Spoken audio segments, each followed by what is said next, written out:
বদনজর খুব খারাপ জিনিস। খবরদার বাচ্চারে কপালে টিপ দিয়ে বাচ্চাকে বাইরে নিয়ে যাবেন না। কথা বোঝা গেল না? টিপ দিয়ে বাচ্চাকে বাইরে নিয়ে যাবেন না, বাচ্চাকে সাজগোজ করে বাইরে নিয়ে যাবেন না, সন্ধ্যার সময় বাচ্চাকে ছাদের উপরে নিয়ে যাবেন না, সন্ধ্যার সময় বাচ্চাকে উঠানে আগিনে নিয়ে যাবেন না, বাড়ির চত্বর বাইরে নিয়ে যাবেন না।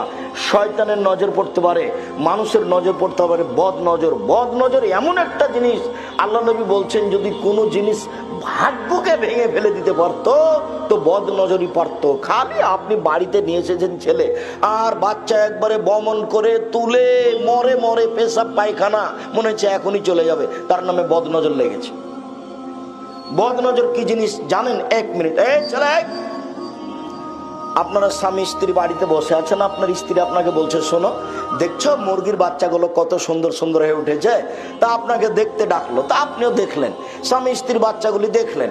এবার আপনি জোহরের সালাত আদায় করতে গেছেন, এসে আপনার স্ত্রী বলছে আরে শুনেছ চিল এসে না দুটা তিনটা বাচ্চা ধরে নিয়ে চলে গেল। দেখবেন সন্ধ্যা হতে হতে 10টায় ছিল 5টায় নাই, তার নাম বদ নজর।